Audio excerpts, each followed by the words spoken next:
Hey, everybody. Welcome to Skeleton Keys. I'm Torri and And I'm John Booker. And together, we're going to try to unlock the mysteries of mythology and history in pop culture.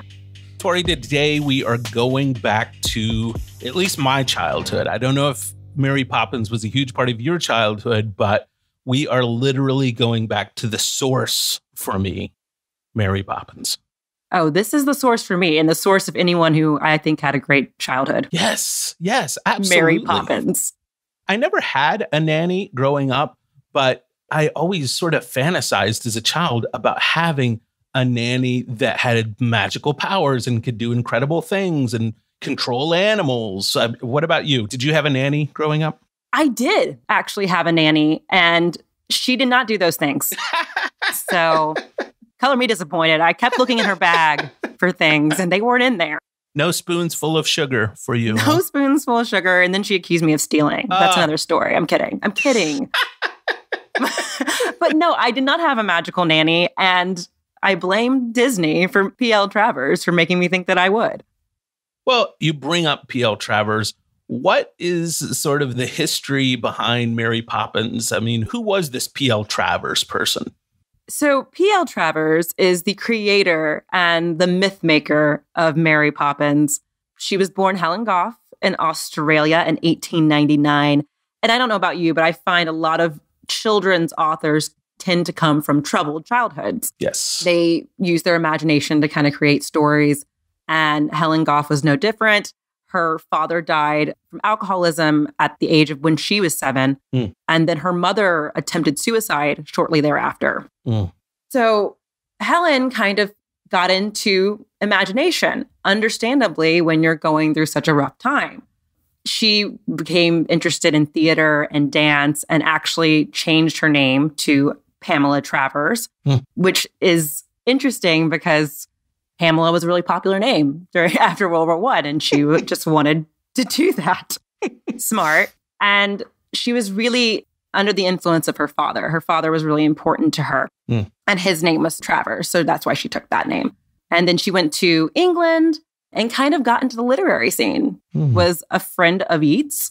Who would have thought? Who would have thought? Yeah, and was very well known for writing and journalism, but it was her relationship with George William Russell that got her into using folklore and myth into her characters. And what's really interesting about PL Travers is that she kind of created myth around herself. What do you mean by that? What do you mean she created myth around herself? So even just the creation of the character of Mary Poppins, for instance, she says that Mary Poppins just came to her in 1934. It just hit her and she knew she had to write this character. But it's been proven that she wrote about a nanny named Mary Poppins in 1926. There is proof of this. So PL is always really good about creating kind of myth around herself. Yeah. And so she created Mary Poppins. And Mary Poppins, differing from the films, is not as sweet and bright as the lovely Julie Andrews. She can be a little stern. Even in the books, it says she arrives on the east wind as a shape. She hits the door as a shape, not as a woman. She just comes in as a shape. Wow. Which is a testament to, I think, PL Travers' love of myth, of kind of creating something from the play, which turned out to be Mary Poppins. Yeah. Interesting, by the way, that you said she had conversations with Yeats, because he was obviously also a huge, huge mythology person. So would not you have loved to have been a fly on the wall when Travers and Yeats are talking mythology? Like, I would pay good money to be in that room. Yes. To be like, oh, we're just with the greatest minds and care. Like, come on. Right. Come on. I would pay good money for that. Right. So yeah, she created Mary Poppins from this and from her love of myth, which is why you see a lot of Mary Poppins as a nanny, but can fly and do all these very magical things. And then, of course, most of us know about Mary Poppins from the film, the Walt Disney film, Mary Poppins, which is a classic. But it's, as seen in Saving Mr. Banks, it was kind of not, it was a contentious relationship between Travers and Disney. She was very protective of her character, and he had to woo her to get the rights to do this film. And what's really interesting about that whole series is that people were giving her money left and right, but she wanted creative control, which is kind of unheard of at the time. Yeah. Especially with Disney. And she got it. Like she came to LA and she was over the writer's shoulders saying, no, she wouldn't do that. Yeah. Which is, PL Travers was a force, is probably the best way to put it. They might call her nicer or not so nice names, but she was a powerful woman. And so that whole Disney thing towards the end of her life, it's very well known she was not actually happy with the film. Yeah. She was not a big fan, especially of the animated sequences. She did not want it to be animated whatsoever. Didn't like penguins. Thought Julie Andrews was too pretty for the role. Although she did say she had the nose for it. Oh, ouch. So she might have been a little petty. Ouch. But yeah, and so in creating the story of Mary Poppins and the financial windfall from the film, she was able to live the rest of her life very well off. Yeah. And she used the rest of her life to explore her love of myth and spirituality. So she spent time with the Navajo. She was heavily studied Sufism and Zen and kind of delved into that. And she lived a long life, like lived till 1996, died at the age of 96. Yeah. And to this day, people are still unsure of all the particulars of her life because she kind of built herself up as this mythical character of PL Travers. Well, it's interesting you talk about that season of her life. I remember the first time I picked up a issue of this magazine that used to exist called Parabola Magazine. Yes. And I picked it up because there was an article by Joseph Campbell in it. And in that same magazine was an article by PL Travers. And I remember thinking, could this be the same PL Travers that was responsible for Mary Poppins? And certainly it was. That was the first time I ever learned about Mary Poppins' interest in literature and myth. And I sort of hate it that she didn't like the film because the film had such an impact on me. Short bit of trivia. I spent like 3 months learning how in that one song where they go, hum diddle diddle diddle diddle I, hum diddle diddle diddle diddle I. I learned how to do that because I was so taken with that song. So I hate that she didn't like the film, but she, I think, is also someone in a long line of artists who does not like their work being taken into someone else's hands and reinterpreted. So I can get that. She's very much kind of like an auteur. Like, I want my character this way, and there shall be no dancing penguins. Yes. Which I get, but I think we have a different view on it too, because we have such love for that film. And we know how much it helped reach the character of Mary Poppins to so many more people. But she was very particular. She didn't use Pamela. She used PL because she felt like people might judge her for writing children's books. So to see Disney make it even more kid-friendly might have been a little much for her. Yeah. Well, we may not have penguins on this podcast, but we do have skeletons in our closet. We do. It is time, once again, for Torri and I to reveal a skeleton from our own closet. Now, Torri, I did not have a nanny growing up, and I probably should have, because my skeleton from my closet comes from something that happened when my mother left me home in charge of my 2 younger brothers. My brother was supposed to be learning his times tables, and I was supposed to time him as he took this quiz. I went to the cabinet, I got out a glass, filled it full of water, put it in the microwave for 2 minutes. Oh no. And after the 2-minute timer rang, I took the glass out because my brother had finished his quiz. And I called him over to the sink and I said, I bet this water is as hot as lava. He said, no way. And I pulled his hand over the sink and I poured the glass of water over his hand. Oh my gosh. Yeah. So I once gave my brother 2nd-degree burns as a child. Had I had a Mary Poppins at home who could have stopped such a thing, I wouldn't be telling this horrible, horrible story. I've apologized profusely. I'm so sorry, Josh. If you're listening, I'm so sorry. Well, I mean, what happened? Well, he screamed like he had been stabbed. And I had to call my mother, and we had to take him to get medical attention at that point. So yeah, I feel really bad about that. I really didn't understand at that young age that you could burn someone with water, but it turns out you can. And so I'm very embarrassed, but that's my skeleton from my closet. Torri, make me feel a little better. I hope you have something equally horrifying to share with us today. Honestly, I do. Okay. And it has to do with what the pain I caused my little brother. We're meant to do this. Yes. I did have a babysitter. I was raised by a single mom, so we had to have somebody watching us. Mm-hmm. My brothers and I used to play Mortal Kombat in the backyard. So we weren't allowed to play the video game because my mom said it was bloody. But we knew what they were doing. So one day, my brothers and I are in the backyard, and I picked up like a garden hose. I don't know what possessed me to do that. And I was swinging it around like I thought a person from Mortal Kombat would do.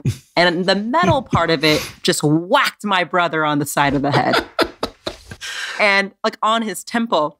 And I remember I looked at him and he didn't cry, but I could just see blood pouring from like his temple. And so I picked him up in a fireman's carry and ran to the house. And for some reason, I thought I was going to be accused of murder. And so I told my babysitter, please don't send me to jail.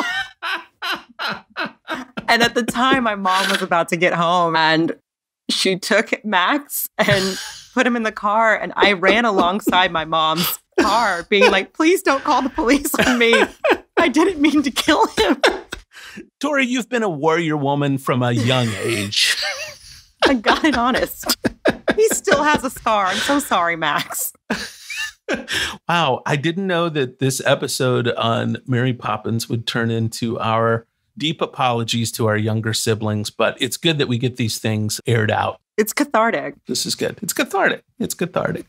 Well, I think we should definitely move forward into talking a little bit about how Mary Poppins is a modern embodiment of an archetype that's actually been around a long time. We, since the days of ancient Babylonia, have heard stories about women who descended from the sky and brought magic to human beings. Oftentimes, they came to help solve their problems. Oftentimes, they would intervene in the problems and the situations involving humans. And sometimes they would further complicate those problems. And other times they would provide miraculous solutions to that problem. But I know I talk about her a lot, but Inanna from Babylonian and Akkadian mythology is one of my favorite mythological characters because the oldest mythological characters, the deities or the key deities, are women. And I think Inanna's descent is one of the most discussed issues in mythology. It's one of the most discussed narratives. It is echoed in so many other narratives of women coming from one place and descending to another to go on a journey and to help people solve issues while they're having their own sort of heroine's journey through that time. So from Inanna, we of course get Persephone, but even in more modern times, we have Alice descending down the rabbit hole into Wonderland.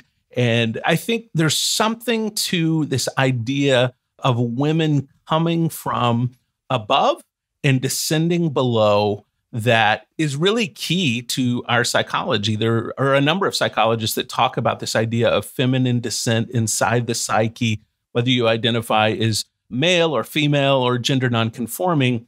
There's something that we have trouble articulating into words that a number of psychologists have talked about. So how about you? Any of those mythological ideas cause anything to rise up in you, Torri?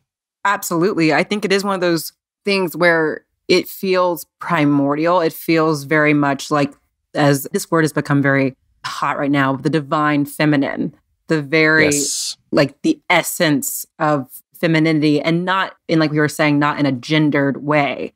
Yes. But just that essence that I think you automatically know what it is. You automatically recognize it. because it's something that you inherently have in yourself.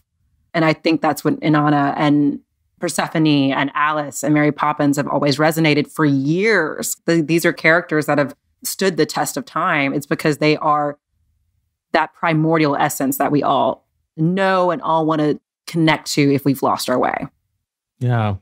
Well, I know we brought up a few minutes ago that PL Travers didn't like this segment from the film with the penguins, but the idea about Mary Poppins having control over animals or able to manipulate beasts, that's also a really ancient mythological idea that in the books, actually, Mary Poppins, there's a big scene that takes place at a zoo where all these festivities go down in Mary Poppins' honor at this zoo, and the animals honor her, and she's able to cause animals to become human-like and interact with humans, just like the penguins do in that animated segment. And we have from way back this idea of the dance of celestial beasts and constellations deriving from astrology. The ancient Indian zodiac is really something that comes to mind for me when it comes to a divine feminine deity having control over animals and causing animals to be able to animate in human-like situations.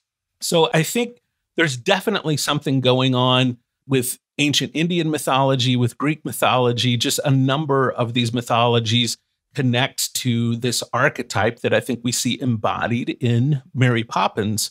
The last thing I'll say is just to circle back to the Babylonians and the Sumerians, the idea of Inanna working amongst us is also a really important psychological idea, in that we believe that the divine comes down and works with us and amongst us and is interested in human problems.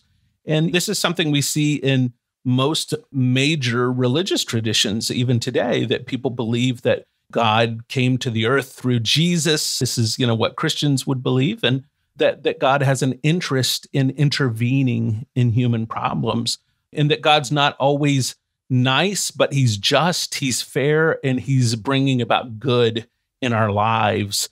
This is what we see in Mary Poppins, of course. Absolutely. I think that's really important to say, that it's not necessarily that she's always really sweet and that motherly figure, but she's true and she's just. I think just is such a great word to describe her, but it's also such a word that we would use to, like you said, describe so many of the deities that permeate our culture today. You think of our God as a just God. Yeah. That's said so much, and she exemplifies that. Yeah. Well, I don't want to go too deep into politics, but I think we even see in female political figures sometimes an embodiment of sort of that Mary Poppins archetype, where it's not a sensualized or sexualized archetype. It's meant to embody wisdom, but it's meant to embody fairness and justice and goodness, but not always being nice. I think it's something we see play out not only in pop culture, but in our politics, in our religious traditions. It's an archetype that seems to transcend the boundaries of our culture. And I think it's interesting, too, with you bringing up politics, is that a number of female politicians get accused of not being nice enough or not being nurturing enough, when we have one of the most beloved characters of all time that is not necessarily the most warm, come here, sweet baby person in the world. Yeah. I think that's just a really interesting the differences in how we view femininity. Yes. Is very obvious in the political sphere right now. Yeah. Well, and I would also say, I think one of our focuses on this podcast, Torri, is that we like to deal with issues of representation. And if there is a critique of the films and the books, it certainly is that there's not a ton of representation until we get to the more recent film, of which, of course, Lin-Manuel Miranda plays Bert. And that's tremendous to see him in that role. But I do think that Mary Poppins archetype appears in cultures regardless of racial identity. I have had amazing Black women in my life that completely embodied that Mary Poppins archetype, that they weren't sexualized or sensualized. They were the bastion of wisdom and fairness and grace. And they weren't always nice to everyone, but they were good to everyone. Exactly. I mean, it's funny. PL Travers based a lot of Mary Poppins on an aunt she had who was very strict, but she knew that she loved her. Mm-hmm. And as you know, being a Black woman, our culture is very much matriarchal. It's based around the mother, the aunt, the grandmother. And I definitely had aunties who I was like, don't want to get on their bad side, but I know they love me. And it's funny, I was talking to my mom and her grandmother. I said, what do you remember about your grandmother? And her grandmother was very old because my grandfather was older. Yeah. And she said she had a look that I didn't want to look her in the eye, but I knew she loved me. Love it. And that archetype is in so many different cultures. And like you said, Victorian England especially, it's not the most diverse story.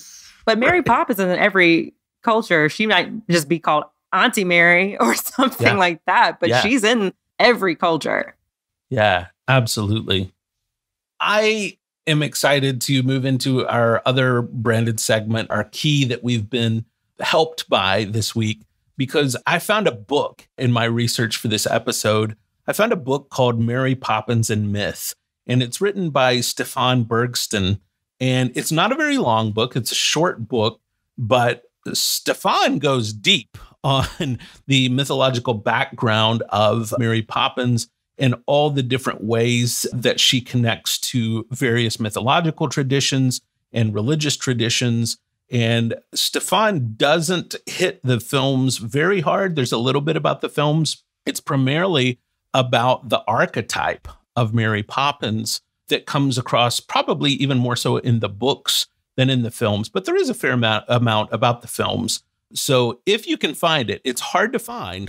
But the key book for me this week has been Mary Poppins and Myth by Stefan Bergston. If you can find it, pick it up. It is amazing. How about you? What sort of touched your world lately, Torri? And this is going to sound like it makes no sense. Having done a lot of research on PL Travers, a big part of her starting to write children's books was that she fell ill. And her roommate brought over her niece and nephew. And she started writing books about children based off of her being ill, which is a direct correlation to Frida Kahlo, who, when she was bedridden, started creating her best art. And so I started looking back into the work of Frida Kahlo, which it sounds like it wouldn't make any sense, but it does. It's these two women who, like, pain or illness drove them to create their greatest work. And kind of looking at the parallels of that has been really interesting. And in terms of Frida Kahlo she always said her best subject was herself because she knew herself the best. Yeah. It kind of connected with PL Travers, creating this myth around her of creating the character of PL Travers. Yeah. So that would be my skeleton key, was connecting Frida Kahlo to Mary Poppins. You just blew my mind. I blew my own mind when I found that out. I am going to go back and watch. I love the Selma Hayek movie where she plays Frida. I feel like that is a very mythic film. Frida Kahlo is a very mythic character. Her art, her work is very mythic. Wow, I have never thought about her in that connection to PL Travers and even Mary Poppins. But wow, I will never look at her the same way again. You just blew my mind. When I was reading that, I was like, that was the first thing that popped up, and I don't know why. But I was like, whoa. So that's my key, is Frida. Oof. Well, speaking of brilliant insights, we have some amazing guests on the podcast today. We've got Victoria and Kristen from Your Biggest Fangirl Podcast. They are experts on fandom and fan culture. They have really unique insights about the role of the feminine in various aspects of fan culture. But even aside from those insights, they are just amazing people with amazing, amazing insights into geekdom and pop culture. And I'm so excited to have them on as our guests. So, Torri, should we get right into our interview with Victoria and Kristen? I think so. Let's get to it. We are here with Victoria and Kristen from Your Biggest Fangirl Podcast. Welcome to Skeleton Keys. Thank you for having us. Yeah, we're excited. We're very excited to be here. Thank you. We are always really, really excited to meet other members of our tribe that love to get into the nerdy topics about pop culture. And it was funny because when Torri and I were talking about what sort of subject that we wanted you guys to join us for, there are just so many that connect to mythology that are part of the pop culture canon. So can you begin by telling us a little bit about each of you and sort of what your background to nerddom is and how you came to form a podcast around that? Sure. Kristen, do you want to go first? Oh, sure. Okay. So I am Kristen Chavez, and Victoria and I we were both at UNC Chapel Hill together, and that's where we met, and we kind of bonded over our love of fandom and just discussing about the things that we loved, everything from Harry Potter to different musicals and just anything else that was like on TV and things like that. And so I've always been pretty involved in fandom, sort of from a distance. I didn't necessarily write a lot of fan fiction, but I definitely consumed it like all the time, especially in like Harry Potter, and more recently, Star Wars has not stopped. And I think our time at UNC was really important. I still work there, so I'm still connected to the academic world.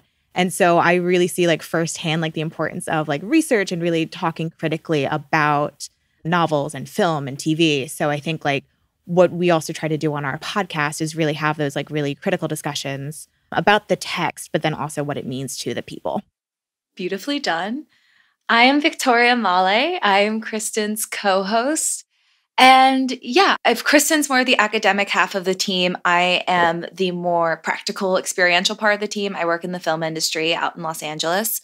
And something we really strive toward with our podcast is to be a resource. And for practical tips, like I've written when to go to the stage door and have the best interaction with your celebrity crush, or when not to go to the stage door. And Kristen just did an article on our blog about making the most of your local theater scene when you can't spring tickets to Broadway. And also we're really big on reducing shame in fangirl culture, or just nerd culture in general. I think it tends to be a little more skewed toward women, but I don't want to pigeonhole or say anyone or deprive anyone of asserting those feelings, because I think Kristen and I, we both were media studies majors at Chapel Hill. And I think it was the first time for both of us that we learned that these nerdy things that we like are actually bear weight in examining critically and academically. And I think we also just knew so many amazing fangirls that didn't fit this idea of a spinster living in her parents' basement and had no life outside of her fandom. We couldn't find that further than the truth. And we wanted to highlight how fandom has been a positive source in so many people's lives, like ours. I work for a franchise, a major movie franchise, and I feel like I've been able to use fandom as a way to create a role for myself within my company where I'm the resident comic book nerd and I go to the cons and I scout independent comics. And also, hopefully, sometimes when my bosses listen to me, try to impart wisdom on how a fan or how fans would interpret something, or trying to create things. Like I proposed a pop-up bar for my franchise earlier this year, being like, this is something fans would love. I went to the Star Wars one in LA 2 years ago and lost my mind. Like, this is something we should do. That's just a little bit about us. That's incredible. No, I love the combination of you two. Thank you. Thank you. Because I think fandom, there's so much going on there and there's so much depth that people, if you're looking at it from the outside in, I don't think you see. And I think that you guys do a great job in bringing that out. And especially for women and people who might have been in marginalized communities, to kind of bring us into that fandom and say, there is a place for you. And you guys are doing a great job of that. Well, we appreciate it. And we're excited to come on and talk about mythology with you, because my entrance into mythology and loving mythology was through fandom in a way, or through Disney movies. I was obsessed with Hercules as a 5-year-old, and not obsessed. And was yeah, what there's do you not mean the correct was? tense for that statement. So that really opened my eyes into loving mythology. And then as I went through school, I learned that there were different types of mythology, and there wasn't just Greek mythology. And then thanks to the Marvel Universe, I'm like, oh my God, and all these other types of mythologies are super cool. So we're thrilled to be here. Well, speaking of mythology, the focus for our episode today is PL Travers' amazing work, Mary Poppins. And when I was talking to the two of you about coming on, you happened to mention you are both Anglophiles. And so this seemed like a really good connection between pop culture and myth and things that you enjoy as well. So how did the connection to England begin? Why the interest in England? Birth.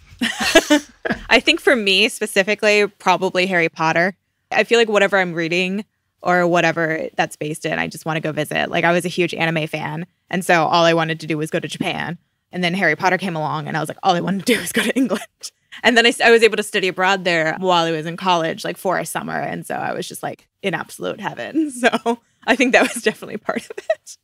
Yeah, similar to me. I loved Harry Potter growing up. And I think also all of the stories that I loved and that were the most magical to me were set there because I also loved Peter Pan a lot and Mary Poppins.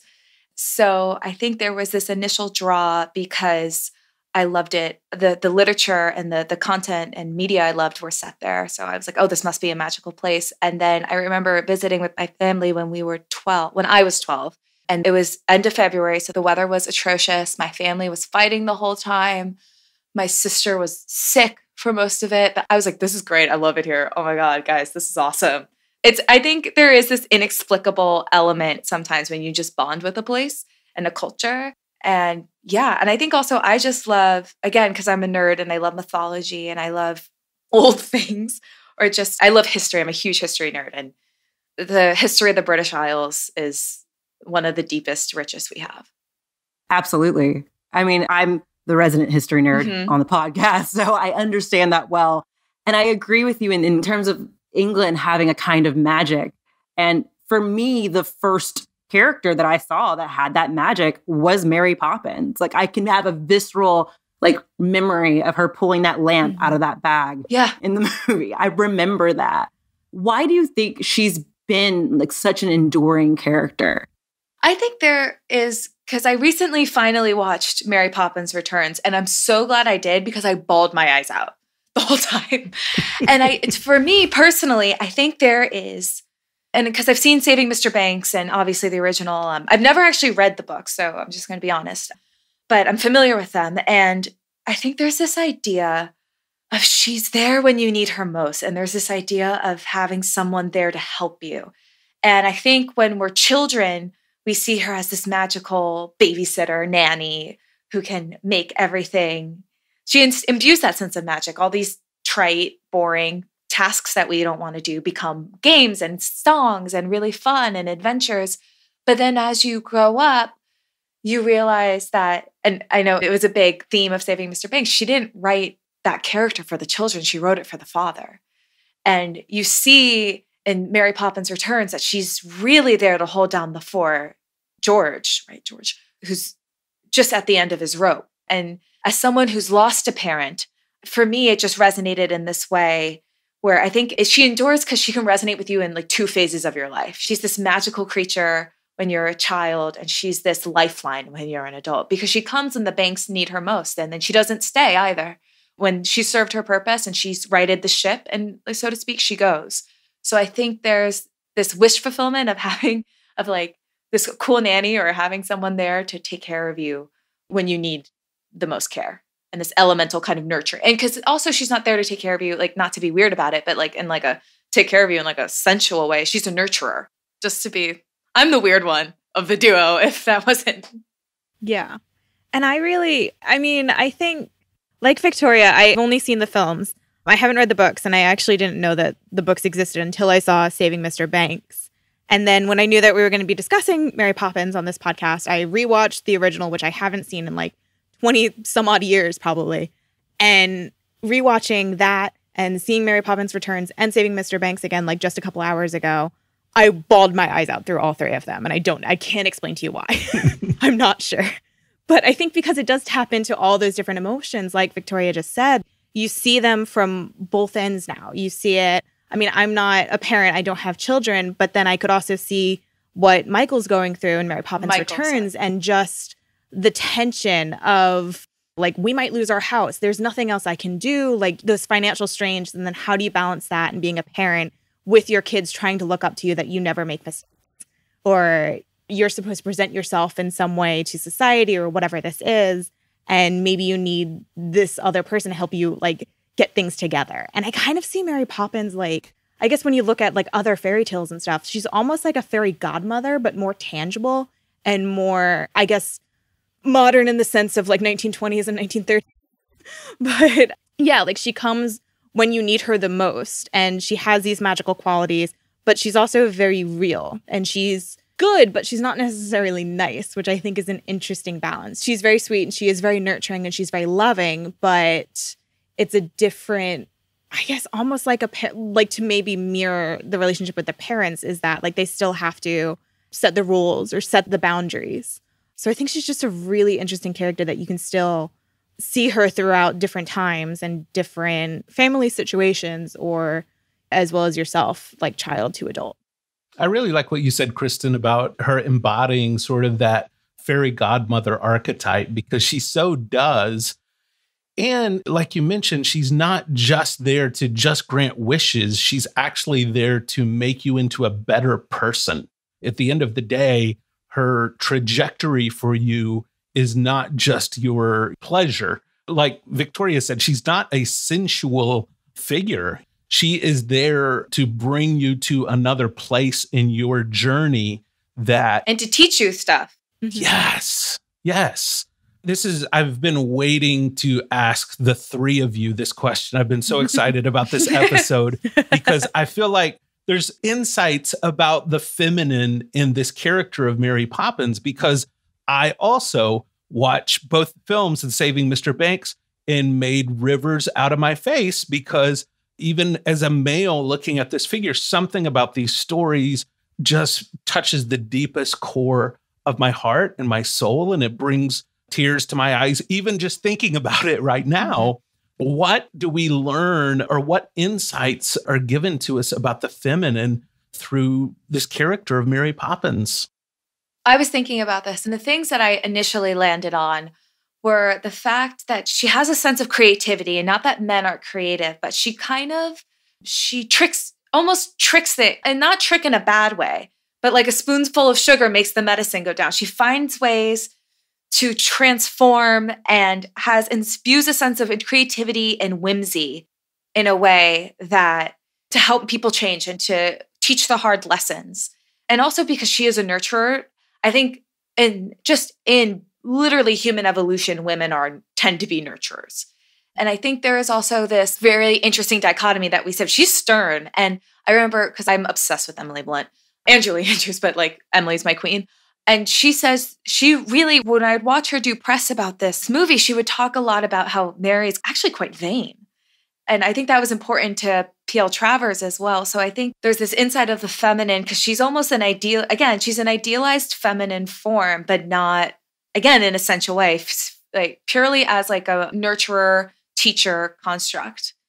So I think there's like this femininity to her that's accessible because it's not threatening, because there's not this sexual component. And I think that kind of makes her rounded too. Like she is vain. And she's stern. She's short with people. She's manipulative in some ways, but like it's never necessarily a bad thing. And she has a lot of like great qualities as well. She is very loving, but she's not romantic. She's not sexual, nothing like that.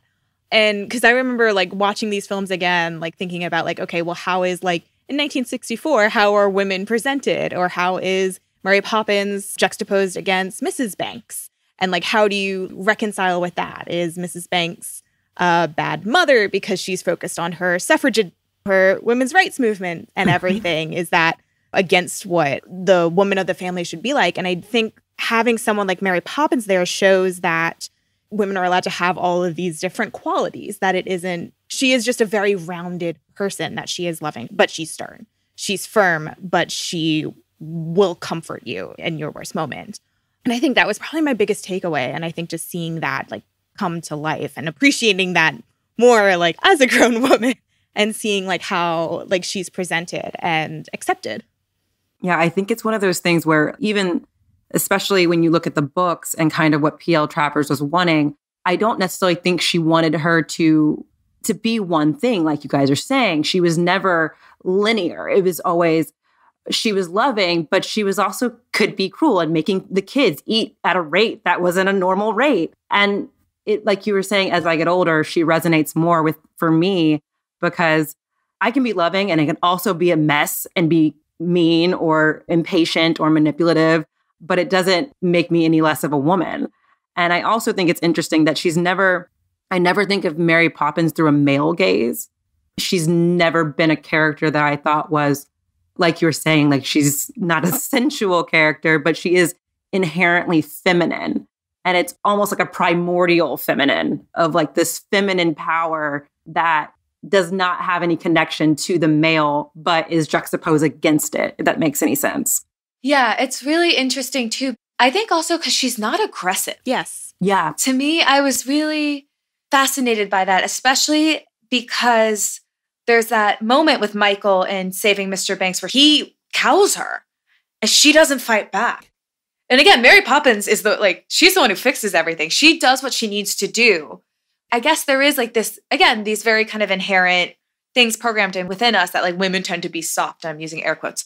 But it was so interesting to me that she, like, even though she's the one with all the power here, in a way, like both like kind of physical and of status, that she, when someone exhibited aggression to her, she didn't like fight back in a way. And I just find that, again, maybe because I live in the patriarchy, like something feminine, and that she accomplished everything she set out to accomplish, again, through nurture. And again, it wasn't, also, I think it's very British that she's not very over affectionate, but she achieved her means not through aggression and like physical, really, methods. It was much more mental and emotional and creative. There's this concept in psychology that Freud used to talk a lot about, the anima and the animus. And for men, the idea of the anima is sort of this being able to get in touch with the feminine inside of yourself and being able to construct this sort of idealized femininity inside a male. And with those that would identify as female, having an animus, that they get in touch with this idealized form of masculinity within themselves. And I think even though I would have never had words for it growing up, the first time I saw Julie Andrews as Mary Poppins, I think it really embodied the idea of the anima within me. That was what healthy femininity inside of me looked like. And I know that's got to be part of what drew me to that character, because I loved her far before I was old enough to sensualize her or sexualize her in a way. I loved, and I think part of it is that nurturing presence that all of you have been talking about. And then part of it, I think, is something that is pre-verbal. There's just something to what she embodies that just draws me. And it feels like the ancient wisdom goddess traditions of the ancients that is there. So, Torri, I know we're almost out of time, but I know this is like one of those 9-hour topics. For sure. But I know we had one last question, Torri. If I hate to cut us short, but Torri, please. I do. I know I hate this. I want to talk about this all day because I've kind of become obsessed with Mary Poppins. I think she's become an archetype now where you can kind of see this Mary Poppins character and other things. You guys are experts in fan culture and in media. Where else have you kind of seen the Mary Poppins character? I think for me, I did mention the fairy godmother kind of trope, which would have predated this, of course, and perhaps that's where PL Travers got a little bit of that inspiration. But as I was rewatching this and seeing the others, I couldn't help but think of Doctor Who in particular. Of course, like a gender-flipped version until we got our recent 13th Doctor and Jodie Whittaker. But just this fantastical, looks like a human, plops into someone's world and completely changes it upside down. But they make these people, in Doctor Who's case, it's the companions become better versions of themselves. And the Doctor may just like flit in and out of their life, sometimes when they need them the most, whether that's saving the world from aliens or just emotionally. I think like the 11th Doctor, Matt Smith, was one that came to mind in particular because he traveled with this married couple and it was them and their relationship or their family relationship as things got a little bit more complicated. without getting into, I guess, too many spoilers, getting too off track into discussing about Doctor Who, which is something else I could talk about for like hours and hours. But yeah, I felt that it was that same sort of archetype. And also that Mary Poppins also doesn't necessarily say goodbye to the people when they've left their life. And she continues on. She doesn't age. She is a Time Lord. She has a bag that's bigger on the inside. That's a whole, I mean, there's so many parallels. So brilliant. But then there's this deep love for those people that she cares for, but she's still never one of them. She's still never exactly part of that family. Like, she can't be. She keeps that sort of distance. And I felt like that is exactly what the Doctor has been like, no matter how many friends he or she makes or how part of the family they've essentially become, they still eventually have to move on with their lives and let their companions move on with their lives. And so that's, of course, another great British tradition. And I wonder how much Mary Poppins might have been slightly an influence in their minds. Yeah, an influence for sure. Oh, Kristen, that's so brilliant. So because I came up with some and I was like, oh God, I hope she thank God I have someone else in this. But the two people I actually thought of were superheroes. I thought of Supergirl and Captain Marvel. Ooh. In a way, because I'm like, come from the sky. Who flies? Quick. Box is checked. I thought Supergirl, especially because I think obviously Superman, there's a lot of parallels with Jesus. But then when you make that character, that prototype feminine, there's this idea, and because she is, even though she does she kicks butt, she also, I think her adopted family, if we're going in a very general sense, is the planet Earth, her adopted home in a lot of ways. And also like the fact that, again, like what Kristen saying, she's not one of them. She looks like a human, but she's not one of them. And so there's this distance. And then sometimes, the way she protects the people and larger people she loves is through violence and through harsher methods. And I also was thinking of Captain Marvel as well, again, because she's probably the most powerful Avenger. And I think of an Endgame where they're like, where were you? We need you. Like, where have you been this whole time? When she comes back after the snap. And she's like, the universe is a big place. Like, I'm helping all these other people. And again, even though she started as a human being, I think after the explosion and becoming a Kree, she's still an other. And she goes on this journey with Nick Fury and teaches him and exposes things to him and teaches him more about the organization he works for. And I think helps him become a better person and a better leader. And then again, doesn't linger and goes and on to the next. And I think her leaving in the Captain Marvel movie was a little more personally motivated. She had to figure out who she was now. But I think if we're going on more of a general sense, because Kristen hit the home effing run with Doctor Who, those were the two figures that initially popped into my mind. I love those. Those are fantastic ideas. Yeah, I'm glad you thought of that. Yes. Thank you. That was amazing, by the way. That's like such good answers to that question. Who knew? Thank you. If people want to hear more of this brilliance, can the two of you tell people where they can come and find the both of you, your podcast, and then where they can follow you on social media? Sure. It's so funny, Kristen, because I feel like, do you want to just kind of do what we usually do in our episodes? Okay, great. So you can find us on pretty much every major podcatcher. We're on iTunes, Google Play, Stitcher, Spotify.